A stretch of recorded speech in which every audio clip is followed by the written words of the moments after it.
Welcome to the InnovaBuzz podcast, where our job is to help you build visibility, professional credibility, and connection with your ideal client by putting the human at the center of innovative marketing, so you can build and strengthen an engaging, enduring relationship with your ideal clients.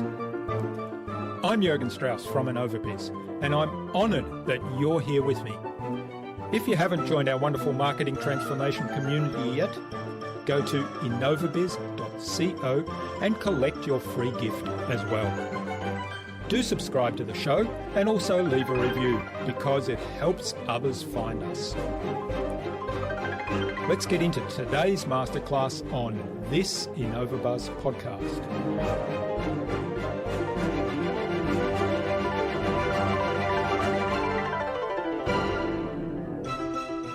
Start thinking outside of those dots and saying, what could we do? How do we get this thing moving?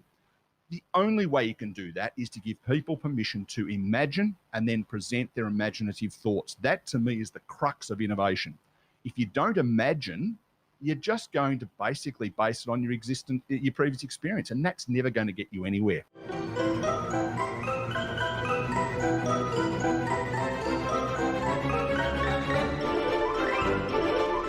Welcome back. It's that time of the week again. I hope you've had an awesome week so far. If you haven't listened to my recent conversations yet with Simon Leslie of Inc. Global and communication specialist Janice Tomic, then do check them out, but only after you've listened to today's conversation, of course. I'm really excited to have on the InnovaBuzz podcast as my guest today, Neil Butler. He's the Director of Untypical and a self-described untypical thinker. Starting his professional life as a secondary school teacher in regional Victoria in Australia, he left teaching for 6 months, as he said, in 1988 to see what was going on in the outside world and how that could be applied to his teaching. Now, over 30 years later, and the 6-month break from teaching continues, he has gained experience in a wide variety of local, regional and global roles, including in education and training, business and technical support, credit management, business process improvement and transformational leadership. In 2011, he began Untypical, serving the needs of small business owners. He's very active in community radio.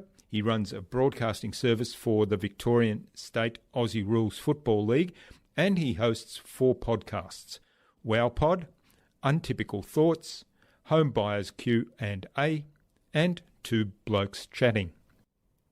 In our discussion today, Neil talked to me about moving from a necessity-driven thinking to a possibility-driven thinking. We talked about how to combine imagination and transformation. And he explained that his philosophy is forget outside the box, let's just burn the box. Without further ado then, let's fly into the hive and get the buzz from Neil Butler.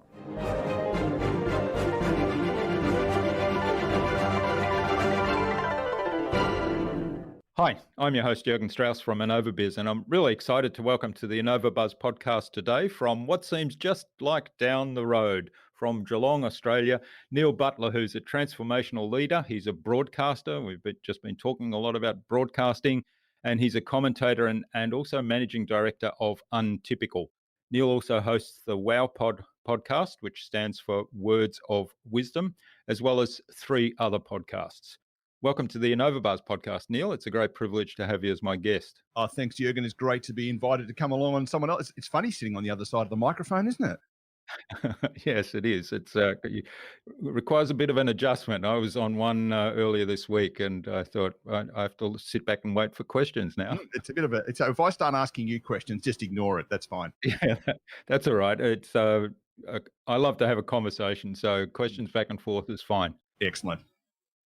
All right. Now, I know you've got a really interesting background. You started off as a teacher, and then you went into business, in particularly in the rural business, and you were telling me a little bit about how that's played out in your current business where you're helping somebody set up a podcast which is related to a rural business. Now you do business consulting, but primarily broadcasting on radio and on podcasts. So what have been some of the experiences that have kind of shaped what you do today, and how did you actually get into broadcasting? Well, it's a long story, so I won't bore you with all the detail. But I started life as a school teacher, and that was in the early to mid '80s, and was fortunate enough to land at the forefront of IT education when IT education was something that you only did at university. And I lobbed into a brand new school, and where schools were spending $5,000 or $10,000 on buying a single computer, I was the only person in the foundation staff that had ever used a computer in 1984. So by default, I became the computer expert, and they said, here's $250,000, go and build the first ever computer center into a school. So by the time I'd finished my third and fourth years of teaching, I'd kind of done the stuff that most people wait until they're 15 years, 20 years into their teaching career. So I thought, I've got to do something else. And if I was going to be serious about being an IT teacher, I thought we really should go out and see what business wants us to do, because there's no point teaching kids how to use computers that are not going to be valuable once they get out. And it was very, very early days, obviously. So I took 6 months off, and that 6 months started on the 6th of February, 1989, and the 6 months continues to drag on until this very day. It's been the longest 6 months in history. But I lobbed into a company, a multinational company that had a really big footprint across Australia. And I was fortunate enough to work with their distributor network, which meant working with their regional guys.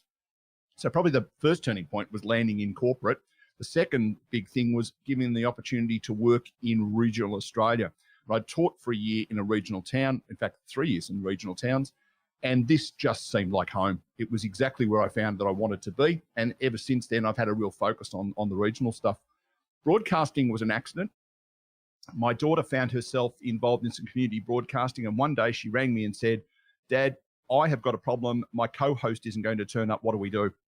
So we organised very quickly to have a program. It was New Year's Eve, 2007, I reckon it would have been. And we organised a broadcast on the fly, and the station manager was listening, and he came in and said, "You need to have your own program, mate. We're not going to let you get away with that." And subsequently, I started radio broadcasting. And as you'd know, Jürgen, once someone sticks a microphone in front of your mouth, particularly as an introvert, we identified the fact we're both massive introverts. When there's a microphone in front of you, you start feeling really good about it or really bad about it. And I just felt right at home behind it. So that's kind of how we into it. Yeah. Yeah, it's interesting. You reminded me of something with the computer story, because I was working for ACFA in the very early days, and the regular listeners will know that was my dream job at the time, because I'm a really keen hobby photographer. I have been all my life. And of course, what happened there, the digital photography revolution came in and kind of disrupted everything, and I lived through all that and was shocked and horrified at the response of ACFA, seeing it from the inside. But one thing I remember one day going down to a floor below where we were in the research division. So I was working as a research chemist, and there was this IBM PC with some manual book and floppy disks and stuff. And I remember asking someone, "What do you do with this thing?" And they said, "Oh, I think you can look up library books on there, but nobody knows how to use it here." So I thought, all right, well, do I have to ask anybody to use it? I don't know who to ask. All right, so I just sat down there, opened the manual up, figured out how to turn the thing on, figured out how to boot it up. It was MS-DOS 2.0 or something like that at the time. Quite modern. And played around with it a little bit. And within a couple of weeks, I was the IT expert for the company. It's pretty much the same thing. Yeah. Didn't take much. And everybody would come to me, how do we hook up this instrument to a computer, and how do we computerize this whole thing? Yeah. Oh, okay.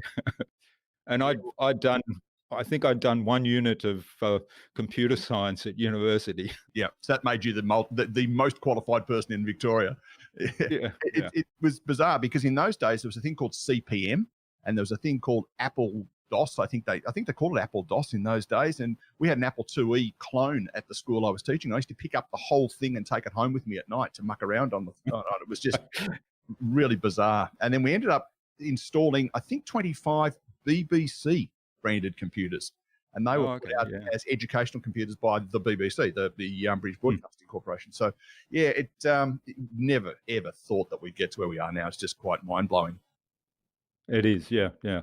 But I guess in some ways that perhaps was an early indicator of somebody that was keen on pushing the boundaries and exploring new ways of doing things. So is that how you see it?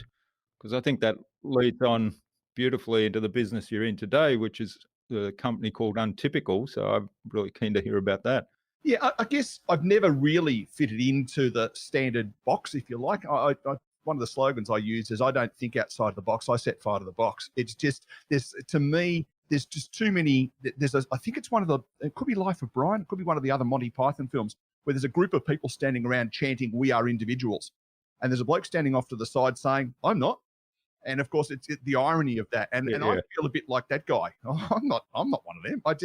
I've never really fitted into the standard way of thinking about stuff, I guess. So when I got to teaching, this whole every 50 minutes you must, end the class that you're in and then get up and move into the next classroom and then go through year 9 mathematics again. I can teach fractions with my eyes closed.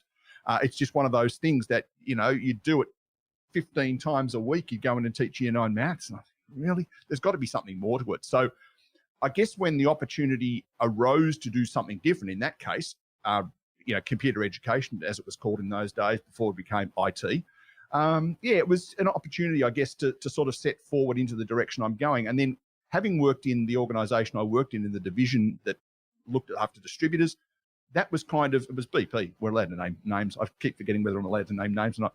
Looking after BP distributors across Australia meant that I was seeing individual businesses operating under a massive brand.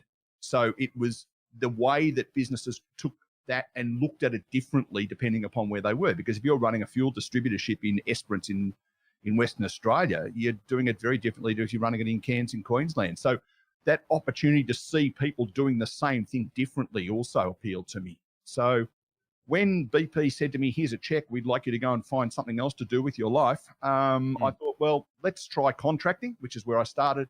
And what I quickly found was being a business analyst or being a change manager or being something like that just didn't sit comfortably with me. Yes, I could do the work, but being stuck in a box was never going to work, which is where I started my own business. So what do you do today then, and why? Well, what I'm doing today is not very much because we are doing this in the middle of the COVID situation. I work the last 3 years. I've been working on a really interesting project with one of the 4 major banks. And what I try and do in my business, and it fitted really nicely, was take people out of their comfort zone. I know that's a really bad cliche, but I don't believe in stepping outside of your comfort zone. I believe in taking a flying leap out of your comfort zone. If you take a step out of your comfort zone, by definition, you can take a step back into it. So what I try and do is go in and do things and really push the boundaries of the way we're thinking. And a couple of little sort of trigger words that I like to use is wherever you use the word should, take that out and replace it with the word could. So rather than "we should be doing this," we could be doing this. Rather than saying "we should have," I always say "we could have." And by doing that, what we're doing is we're pushing people beyond. Should sort of says, well, there's some kind of unwritten rule that we need to adhere to, so we should do this thing. We should open between 9 and 5. Why? It makes no sense to me in a place like Geelong, which for those who are not familiar with our area, because I know this goes into various parts of the world, Geelong is a regional city with the Surf Coast and the Ballerine around us. We have 5 branches of that bank in that zone. Why wouldn't we have each day of the week one of those banks opening from 4 p.m. till midnight? So that people, if they run a small business, think those sorts of things. What could we do to make it easier rather than what should we do? Well, we should do it. That's what banks do. I think that's kind of one of the pushes. The other thing I try and do is get rid of the apostrophe. Here's a challenge for people listening. Think of a word that's got an apostrophe in it. And I don't mean a possessive apostrophe. I mean a contraction type apostrophe. That's a positive word. It's really tricky. Couldn't, shouldn't, wouldn't, won't, don't, didn't, might have. They're all words that imply something negative. If you have to make the conscious effort to use the word not, I did not, I will not, I cannot, it's kind of like a deliberate statement of not failure, but a deliberate statement saying I'm choosing not to, rather than actually, no, I couldn't, I didn't, I wouldn't, I would, to me, they're sort of mumbly words that people can get away with really easily. So that's kind of the parameters with which I try and work.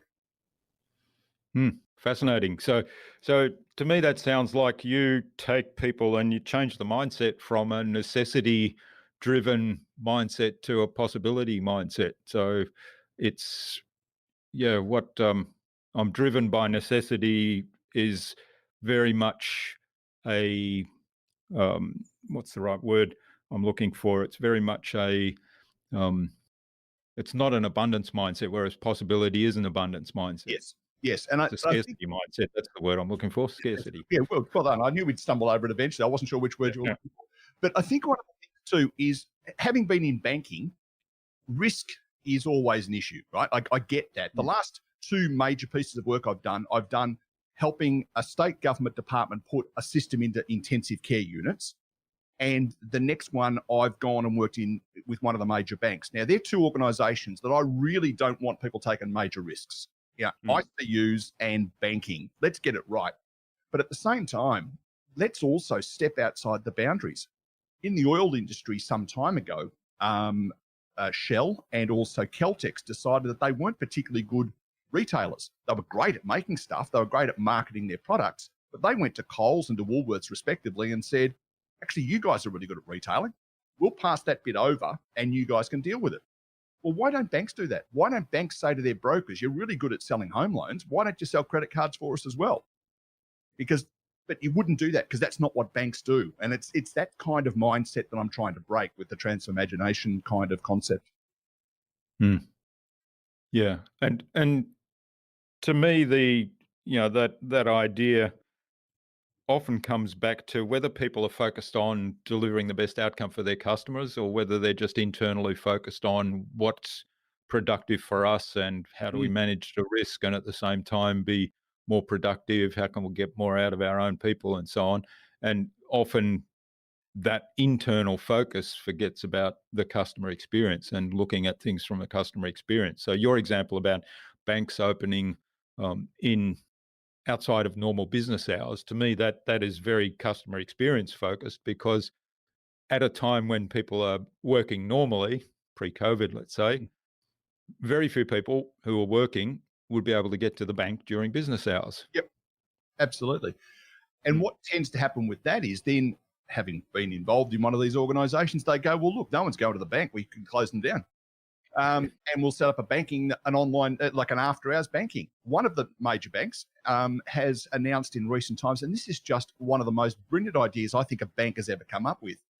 Regional branches are critical to the small town in which they belong. So what they're now saying is, we've got all these people sitting in branches that are not being super utilised because they're not people queuing up at the front door. But what they've decided to do is they're saying, right, in the morning in these smaller branches, we'll open the branch from, say, 9 till midday. And that way we can keep the branch going. But what do we do with the staff in the afternoon? We actually pump them into our phone system as well. So people can then, say you work at a branch in, I don't know, pluck a town out of the name, Charlton in Northwest Victoria. You'll be actually opening the branch between, say, 9 and 1. And then in the afternoon, you've got a full day's work because you then jump on the phones and deal with customers all over Australia. Now, that to me is creative thinking. They're not closing down branches because they can't justify them. They're keeping them open, but they're saying to people in the town, you want to see us, come and see us in the morning. That to me is showing a little bit of customer focus. Yeah, that's a great example. Now, you mentioned the word transformagination. Well done, you got it. I think I got it. Yes, I had to hesitate a little bit and take it slowly. So tell us a little bit how that came about, what that means, and how you apply that. Okay, so let's kick off with one of the great philosophers of the 20th century. His name was Albert Einstein. He also did a bit of physics, but fundamentally he was a philosopher. And he said, imagination is more important than knowledge. Now, if a man had an IQ like him says imagination is more important than knowledge, I'm going to run with it. What we tend to do in organizations is we in the past, pre-COVID, how many times do you reckon people will say that over the next 5 years? Pre-COVID, the people who were often the most influential in their business were, and I'll possibly get a few people excited when I say these because they go, yeah, that's right.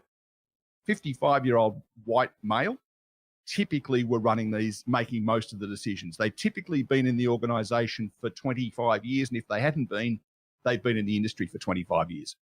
And often that was caught, not so much the first part that I said, but the length of time in the environment is a bit about saying when we go slightly off course, they will have seen this happen before and they know exactly which levers to pull it back on course.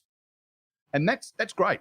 That's really good if you want to get back on course. But now where we are in this, and by fluke, the Transformagination thing just happened to land at the same time as the COVID thing landed. We need to get a bit more creative, and rather than turning around to the same people and saying, how do we get this thing back to where it was before? We need to be saying to some of the people who might be younger, who might have come from other industries, who might certainly be fresher of ideas, forget about what we used to do. I'm going to quote another philosopher, this one, Neil Diamond, used to be's don't count anymore. They lay on the floor till we sweep them away. Start thinking outside of those dots and saying, what could we do? How do we get this thing moving? The only way you can do that is to give people permission to imagine and then present their imaginative thoughts. That to me is the crux of innovation. If you don't imagine, you're just going to basically base it on your previous experience, and that's never going to get you anywhere. So I say to organizations, it is time to change your mindset. And Transformagination brings two words together, obviously. One's about imagination, the other one's about transformation. And transformation itself is a word that has been devalued so much in the last 5 years. When you used to be a change manager, now you're a transformation leader. And often transformation purely means big change. Now, transformation, here's an example. I'm in a meeting room, your standard, boring corporate meeting room, and I decide I want to paint the wall bright red. That's a change management activity, because I'm going to have to say to people, don't use the room for the next 2 days. Here's a communication that's going out to say, don't use the room because we're going to paint the wall red. Often you don't even need to justify it. We're painting the wall red. End of story. We don't need to say because it makes the room look nicer or anything like that. That's a change. If I instead paint the wall red and make that meeting room into a cafe, I've now transformed it. I've made it something different to what it used to be. Transformagination says, what happens if we didn't have the walls? Let's suppose we were starting again. It's an awful analogy, but if your house burnt down in a bushfire, would you build your house exactly the same way as it was before? Probably not. That's where the Transformagination thing comes in. So it's a mindset change, an attitude change. Yeah, certainly. Yeah. And I want to explore a little bit, how do you bring about that mindset change, and how do you kind of shift a culture that maybe doesn't embrace imagination or transformation yet? But I'll just make a comment on transformation. I mean, we have our transformational marketing program, and that is very much about, it's not just change. It's actually taking people from one state to a different state. Yes. And that's how I see marketing, and it's all part of the whole customer journey. And to have that as a different way of looking at things and a different way of doing things, not just the standard old roadmap of I'll advertise, I'll promote, I'll cajole people into buying stuff, and then I'm done. So let's talk about culture in a business, and how do you shift a culture that perhaps has that, how do we get back on track mentality? Here's what worked before, and this will work again in the future once the current situation is settled down. Well, here's a challenge I threw at a couple of people I know who run businesses, and I'll throw it to people who are listening to this. I want you to think about your business, the business, and I guess it's the person sitting at the top who's got the whole oversight of what's going on. Give yourself a score out of 100 as to how well your business was operating in terms of serving the needs of your customers. No round numbers. You can't use 80, 60, 40. You've got to come up with another number. If your number is 97, congratulations. You have got a business that was working really, really well for your customers before. But will it now? Probably not, because expectations have changed, employee expectations have changed, customer expectations have changed, shareholder expectations have changed. So if your number used to be 63, because you can't have a round number, it wasn't working before. I've got some really bad news for you. It's going to be worse, right? Worse, yeah. 63 was acceptable. It ain't no more. It might now be 47. Who knows? So I think the first thing that's important is acceptance that things will never be the same again. Now, again, can I quote another philosopher? Yeah, go for it. Yeah, Barry Gibb. Barry Gibb in the song Grease said, conventionality belongs to yesterday. And I think we've got to start saying, you've got to start thinking unconventionally. Can I say untypically, just in case it sounds like a complete plug? But I think that bit comes from the top. Someone's almost got to stand up and say, it's okay for us to start smashing the paradigm that we've lived in. And until that happens, people will just go, oh, well, the guy at the top says this, so we'll do. So the guy at the top's almost got to abdicate some degree of influence, if you will. That's the first part of the mindset, because I used to have this thinking that, and you've been in a corporate world, you'll understand this. If the person who's your direct boss makes a really bad joke, you smile. If that person's boss tells a joke, you laugh raucously. If that person's boss tells a really bad joke, you are slapping your thigh and rolling around on the ground, regardless of how bad the joke is, right? Because the person 3 levels up said, therefore it must be funny. And I can remember there was a fairly well-known organization, which I won't name because it would be unfair, where the CEO used to come in the morning. It was one of those offices that had a big atrium, and he would stand on the top floor and preach to the team every Monday morning. And everyone used to go out there because he may provide us with some pearl of wisdom that will get us through the week. And it was almost like it was bordering on worship. That's got to go. Right? We've got to start asking other people. And as soon as people start abdicating that responsibility to other people, I think that's where you'll see the mind shift. But I have a thing that I've invented. No, I haven't invented. I've invented a phrase for it called corporate inertia. Come across that one before? Oh, yeah. Yeah. You know exactly what I'm talking about, don't you? I've come across the phrase, and I've come across the what it is. Yes, I've brought together those two words a fair bit in recent times. And inertia, of course, for those who don't know, is the tendency for something to stay in a same state at the same speed, either at rest or going in the same direction at the same speed, unless some kind of external force is at it. How big an external force you need to apply to some of those businesses is the real trick towards getting that mindset change. My guess is bigger the business, bigger the external force. And of course, the current COVID situation has provided a pretty substantial external force that nobody saw coming back in December of last year, I guess. Yep. And all of a sudden, 2020 has not gone as perhaps many of the business plans might have forecast. And how do you think businesses should be looking at reestablishing or repositioning themselves, looking at going forward, first of all, in the current situation? Because I think we've probably still got quite a ways to go before we can talk about post-COVID. And then, of course, positioning ourselves for a post-COVID environment where COVID is under control. Perhaps we even have a vaccine and we can go out and resume some sort of normal social interactions that we currently can't do. Yeah, it's an interesting one because people keep on talking about the 3 R's, right? And interestingly, 3 R's, of course, ironically, bearing in mind that's about education, reading, writing, arithmetic. Only one of those actually starts with an R. One starts with an A and one starts with a W. But parking those 3 R's, a different 3 R's that I think businesses need to think about at the moment are reset, reestablish, and regenerate. So the reset is a massive Control-Alt-Delete, which COVID has delivered for us. And every business, if businesses haven't realized there's a Control-Alt-Delete in their business already, I don't know what they've been doing for the last 5 or 6 months. So let's park the reset.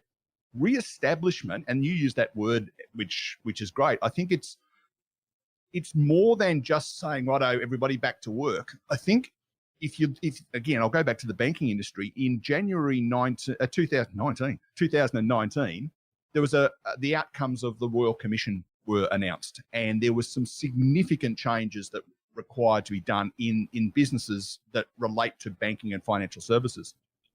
The people who were generally put in charge of doing that role worked their tails off throughout 2019. And by the end of 2019, were exhausted because it was really, really intensive stuff. We got to the start of 2020 and the same people suddenly had to deal with the fact that, a significant proportion of their customer base were impacted in some way by bushfires in Southeast Australia. And then just when they stumbled through that, someone's gone, you reckon that's bad? Hold my beer, here's coronavirus. And the same people were forced into doing business continuity stuff. And business continuity plans, I suspect there'd be a few who, when they said, go and grab the business continuity plans, they blew the dust off and opened it up and said, as we approach the year 2000 and the 2000 or the Y2K bug, I suspect most businesses hadn't looked at it since then. So then these same poor sods are given the role of then dragging this business from what it was operating normally in January, February, brackets, except for the bushfires, close brackets. And by the way, can you now take us into this massive business continuity thing? And now, as the sun starts to come up over the horizon of the post-COVID world, guess who's getting the same? They're getting the same thing asked of them. So these people have been working at 135% of their capacity for almost 2 years. And we're saying to them, by the way, can you start thinking about some creative ideas? Can you start thinking about how you're going to regenerate your business? They're out of good ideas. And that's, again, why we need to transformaginate. We need to say to other people, step up to the plate and bring your ideas. Don't go, well, that person over there used to do it for me, so now, no, step up to the plate. This is your opportunity. There's an expression that gets used far too frequently by consulting groups, disruption. Oh, it's all about disruption. Boy, have we had some disruption. And forget about disruption. I'm coming in to wave a slide pack around. I'm talking about unavoidable disruption, which we've been through. Now is the time to re-establish yourself post that disruption. And I think it needs to be different people.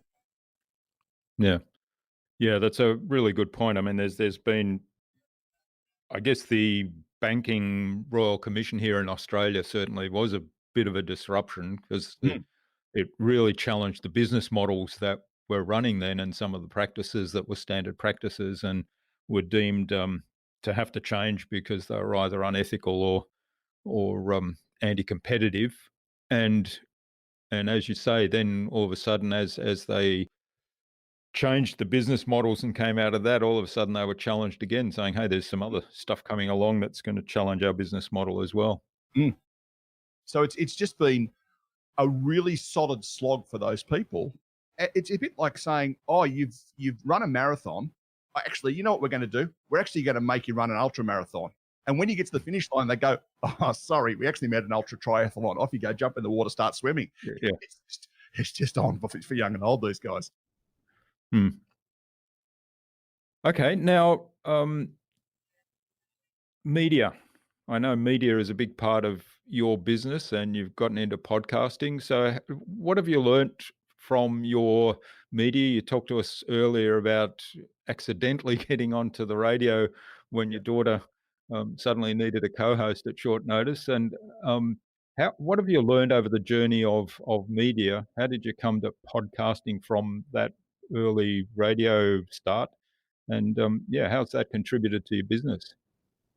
Well, I think it's fair to say that you don't go into radio or podcasting to make money. I think that's a fairly easy lesson to learn early doors. Yes, there's some money to be made, but it's not the sort of thing that you go, oh, gee, I tell you what, those people who are on the radio every morning and earning their $1 million a year, nah, forget that if that's where you're aiming. I think the thing with radio, when you and I, of course, are far too young to remember this, but I'm told that when TV came along, they said, that's it, there will be no such thing as a movie theatre anymore. And so, of course, that's been shown to be completely incorrect. And it was also, there was a song by the Buggles. I do refer to songs quite regularly. In 1979 that said video killed the radio star and video was going to take over and radio was going to die. Radio is as healthy now as it has ever been. And one of the great times for listening to the radio is when you're doing other stuff, e.g. driving your car or you're cleaning the house. You can't sit and watch the TV and clean the house simultaneously. Well, I can. I just don't clean the house very well. But I think the thing with radio is it's a great medium. It's very personal. But the only problem with radio is if I'm doing a breakfast radio program, by definition, people need to be listening to it at 7 o'clock in the morning and they may not be out of bed yet. Podcasting has the added advantage of being on demand. The listener, we talked a bit about customer experience. The listener chooses A, what they listen to, and B, when they listen to it. And that is, I guess, the obvious advantage of podcasting over radio. It's a bit trickier to run because there are people who are older than us who go, oh, podcast, I don't understand that. So it's a bit harder to get through that market, which I guess is something we need to work through. But I got into podcasting because, as you said before, I just like testing things out. And someone told me about this thing called podcasting, and you didn't really need to spend a lot of money to get into it. And so I created a podcast associated with my brand a little while ago called the BizWiz Project, I think I called it, because at that stage I had a business called the BizWiz. And it was just me talking at people. And that didn't really work all that well. So I did sort of 7 or 8 episodes and pulled the pin. But now I think I've found a bit of a niche in terms of conversational podcasting. I actually now, it's that sort of thing that keeps changing. I'm up to 7 podcasts now. And, some of them have been parked and I can just bring them back whenever I want to. But I just think it's an opportunity for anybody to be a broadcaster. That's part of the appeal as well. Yeah.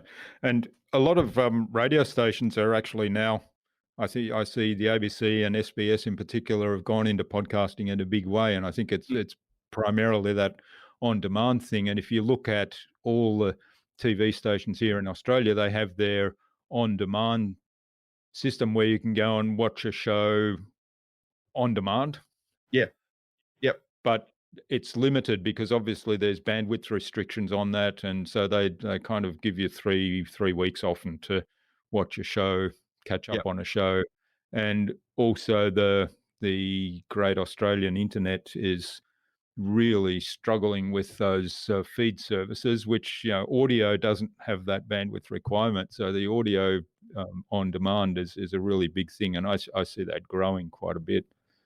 Yeah, I think, well, the other thing is too, when you've got a head like mine, you're never going to make money in terms of being on video. I mean, you're a handsome man, so you'd probably get away with it. But I think in my situation, I think audio is good. I think the other thing is too, we've mentioned the fact that you and I are both introverts, and there are people shaking their heads going, these clowns aren't introverts. They don't really understand the concept of introversion, I suspect, if that's the case, because it's one thing to be an outgoing person as distinct from an introvert. I'd much rather sit here in the room and talk into a microphone and listen to someone through headphones than I would stand up in front of a group of 2,000 people. I can sit on a radio. I could have 1 million people listening to me on the radio and it wouldn't faze me at all.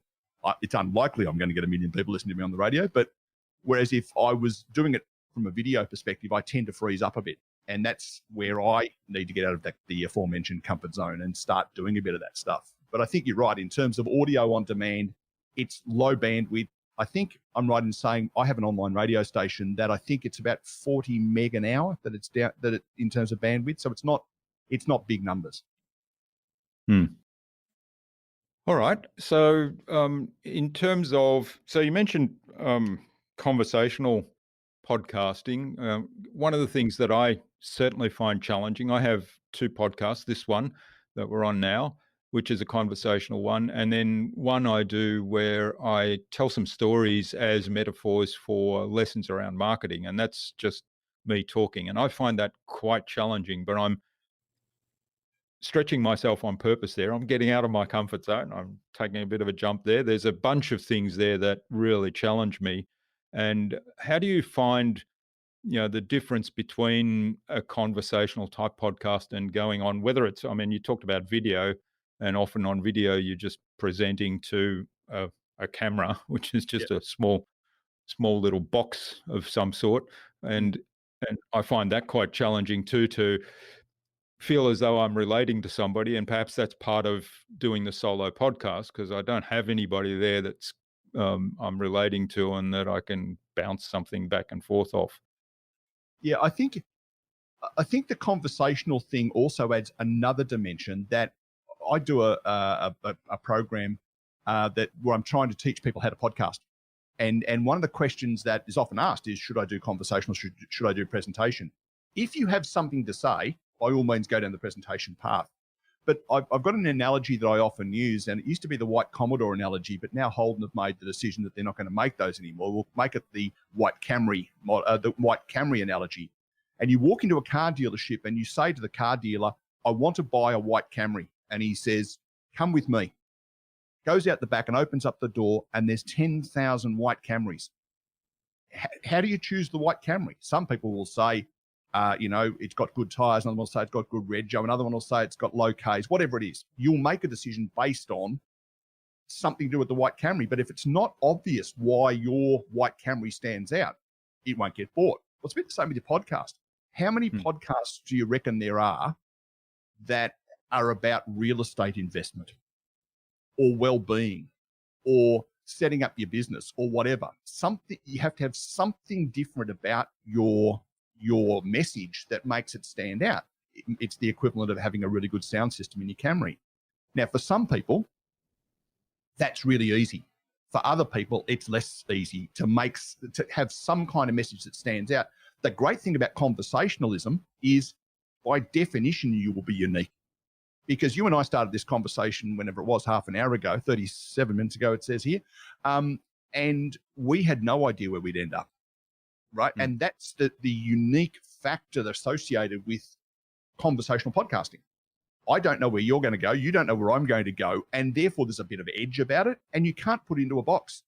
But if you listen to Untypical Thoughts, which is my presentation one, you go, oh, here he goes again. He's going to bang on about transformagination. He's going to bang on about thinking outside the box, all those sorts of things, because that's what I do.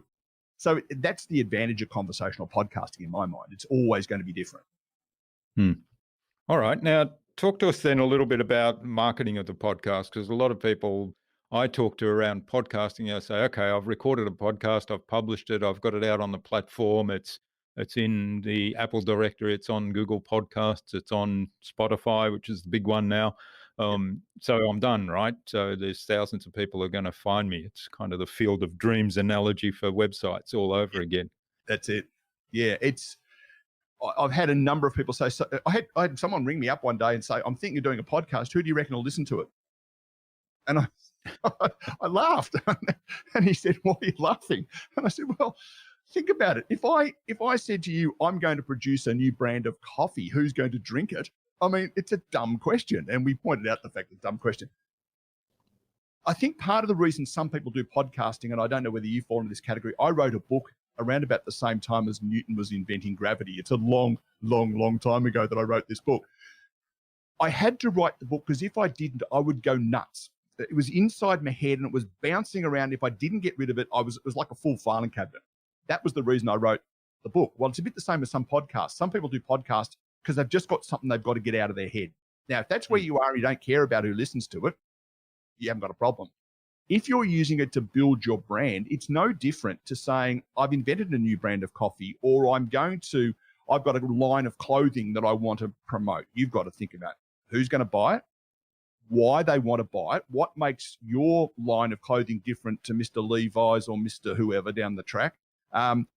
All the sorts of questions that you would do with any other product, you've got to think about that in the context of your podcast. And I think that's the bit that is missing. As you say, it's a field of dreams. I'll put a podcast out, 1 million people will listen to it. And I think it also depends on what you define as success. I've got WowPod, as you said, and WowPod, I get on average about 80 or 90 downloads per episode. That's okay. I'm happy with that. It's 80 or 90 more than I thought I'd get to start with, to be perfectly honest.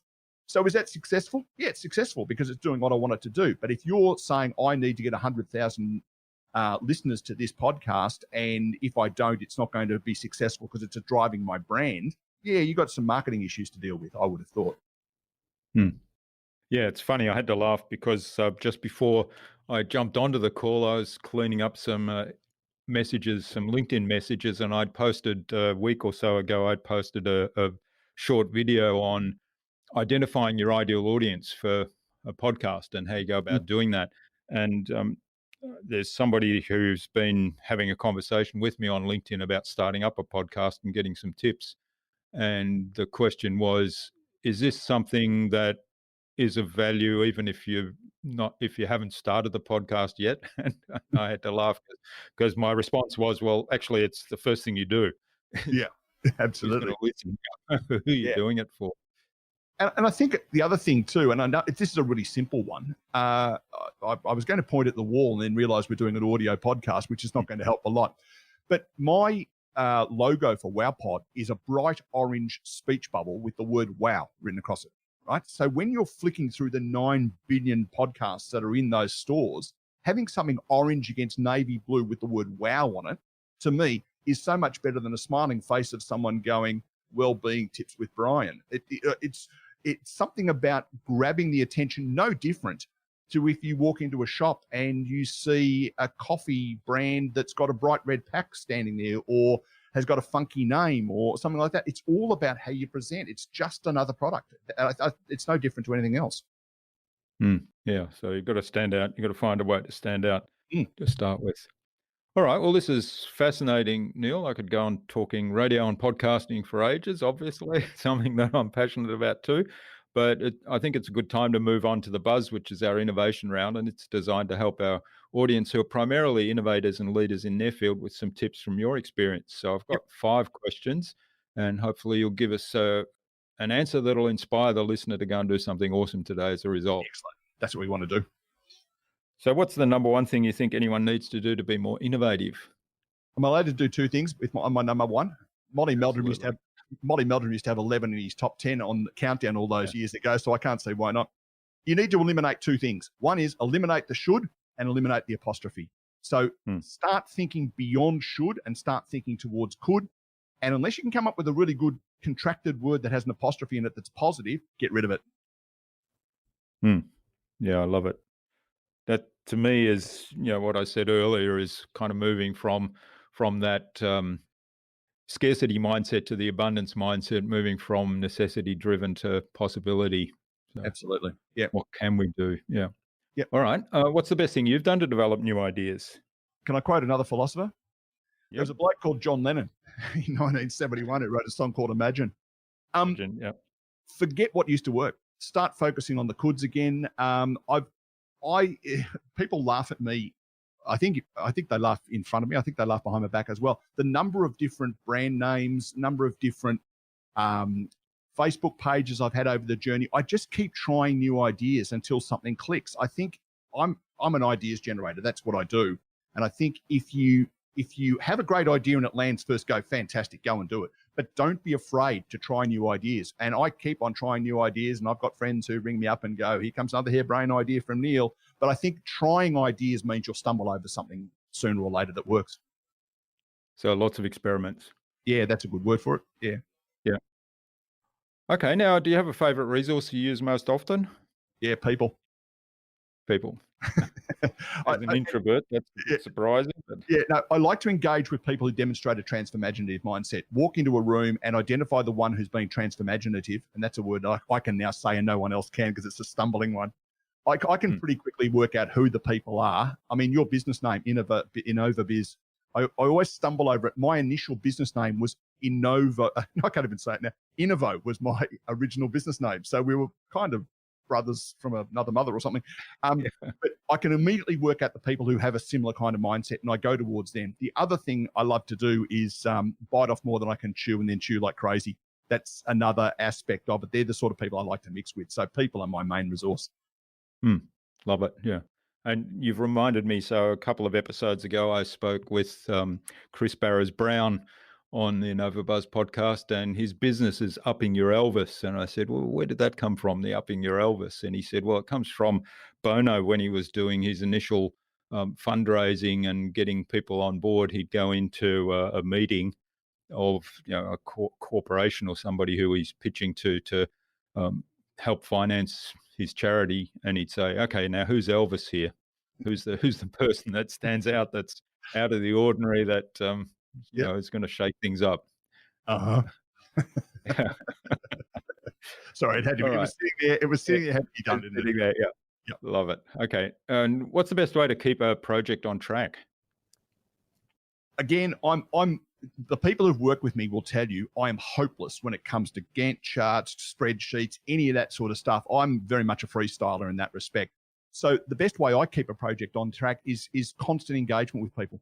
And I know, again, that sounds really weird for an introvert. I'm an outgoing introvert. I think ambivert is a word that I'm allowed to use. Work with people, not for people. So don't work for a client, work with the client, because when it comes to tracking tools, the only tracking tool that I really focus on is the one that involves me chatting to people. So constant communication. Yeah, and I guess more than I'll pick you up on the semantics of that word engagement more so than communication. Communication Okay, to me is engagement, an yeah. indication of one way. Engagement's about making sure they're on the ride with you. So that's just a little game of semantics there for you. Yeah, I like that. Make sure they're on the ride with you. Yep. Yep. Okay, and what's the number one thing anyone can do to differentiate themselves? Well, so I've read that question. If it wasn't the number one thing I do to differentiate myself, I don't think outside the box. I burn the box, and I said that earlier. But I think if you are prepared to burn the box and get away from the things that you know will work, that's going to differentiate yourself from the world. You used a word earlier, which I let you get away with earlier. That is calling me a business consultant. The word consultant to me, I cringe when I hear the word because it's got all the implications of being in corporate and working with consultants. So I talk about being an ideas generator and a problem solver. And those are the two phrases I tend to use. I'm either going in to create an idea, sort of take someone from where they are to move them forward, or solve a problem, get them where they are to where they need to be, that kind of stuff. So I think that's how I differentiate myself. Okay. Yeah, I love it. So burn the box and stop using the word consult. That's Yeah, right. I don't know how that snuck into our vocabulary. I don't know if I copied that from somewhere, but Yeah, probably. No, you did say it before. I thought, no, I'll let him go past it. It's okay. No, I'm not going to make it fast. All right. So this has been fabulous, Neil. Now, where can people find out more about you, listening to your podcast, listening to your radio show? Well, I guess the hub of it's the Untypical website. And on there, we've broken Untypical into Untypical Thinking, Untypical Small Biz, Untypical Media, Untypical People. All the media stuff is under Untypical Media, funnily enough. All the stuff around what I do, Transformagination, all that sort of stuff is under Untypical Thinking. So go to untypical.com.au. All the contact details are there. If people want to have a chat, there's an opportunity to schedule a 30 or 60-minute chat with me, and we can just chat about stuff completely no obligation, just chatting about stuff and where people want to be. Great. And we'll post links in the show notes so people can just click straight through. Yep. So do you have some parting advice today for the listener? I reckon there are two things, and one of them is a great Australian phrase that doesn't get used anywhere near enough, and that is have a crack. Yeah. Too many people worry about what might happen. What's that phrase? Instead of worrying about what might go wrong, think about what might go right, or whatever it is, that phrase. So have a crack. That to me is a really good one. The other one is be authentic. I tried for a very long time to be someone who I wasn't, so I fitted in with the corporate model. And I was told once, I will never get anywhere while I don't take my job seriously.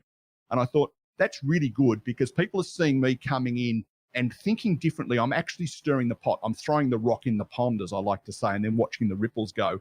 So be you. I'm getting too old to try and be somebody else. And the other great thing about being yourself is everyone else is already taken. So if you be yourself, you will get places. I think that's really important.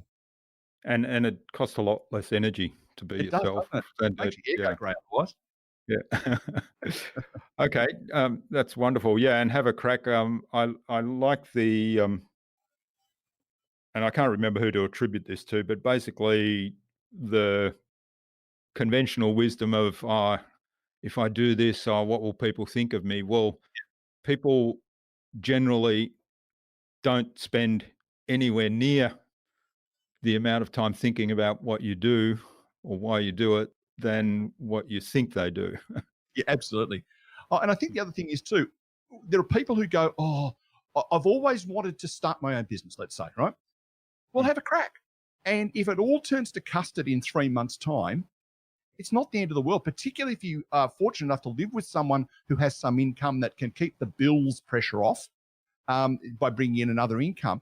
Just say, okay, I'm going to give myself 3 months. And if after 3 months I'm in no better place than I am now, well, at least I didn't die wondering. Have a crack. It's just a really good opportunity to do stuff because you only go around once. That's right.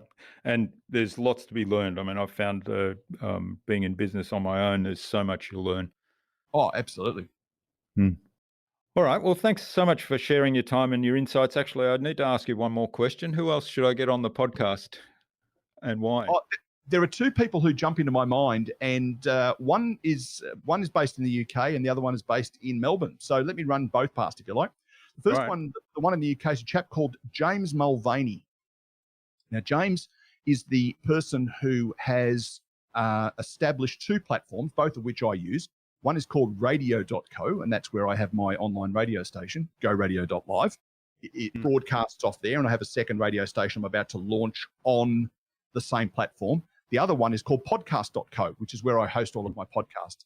He's just one of those people. I'm guessing he's in his early 30s, that sort of age group. And he's just up and about the whole time and doesn't. Does he run Matchmaker as well? Yeah, he does. Yeah. Now, for those who are concerned about that, Matchmaker is not what you think it is. It's a, that's how you and I met, despite the fact we live 5 kilometers from one another. We met on a platform on the other side of the world. Yes, that's exactly who it is. Matchmaker is where podcast guests and podcast hosts meet and they can sort of line each other up, which is how this happened. The other one is a lady called Emily Wallace. Now, Emily, I would think, is probably late 20s. She has established a buyer's advocate business, and she, in fact, helped me buy my property here. But she's also got an education arm to her business where she educates people on using LinkedIn, and she's also got an online program called the Buyer's Coach, and it's about home buyers wanting to buy a house and the steps involved. Apart from the fact that, they're interesting things she's achieved, she's in her late 20s. I don't know anyone who's got more energy or more entrepreneurial spirit in this part of the world. She's just up and about the whole time, and she's just popped up on Ticker TV, which is the new online television station here for Australian businesses. She's just Emily everywhere and is just a really interesting young lady. And I tell you what, if you can get her on this podcast and I can't get her on mine, look out. I've been chasing her for about 6 months, and she's even submitted her application. We can't get the times to line up. So good luck getting that one. All right. Well, we'll get an introduction from you to James and Emily, although I'm probably connected to James anyway because I'm on the Matchmaker platform, as you said. Yeah. And we'll see if we can get both of them on the show. Yeah, absolutely. Thanks so much for sharing your time and your insights with us so generously today, Neil. This has been fabulous. We've had a lot of fun talking about transformation, transformagination, and podcasting and radio, as well as a whole lot of other things. So thanks for giving us your take on all those. I've really enjoyed myself. I hope you have too, and I hope the listener gets a lot out of this. All the best for the future. And let's have a coffee soon because I think they've eased the restrictions a little bit as of tomorrow. We only have to wait another 11 hours and 21 minutes, not that anyone's counting. Yeah. Yeah, excellent. No, thanks for your time. Thanks for the invite. It's great.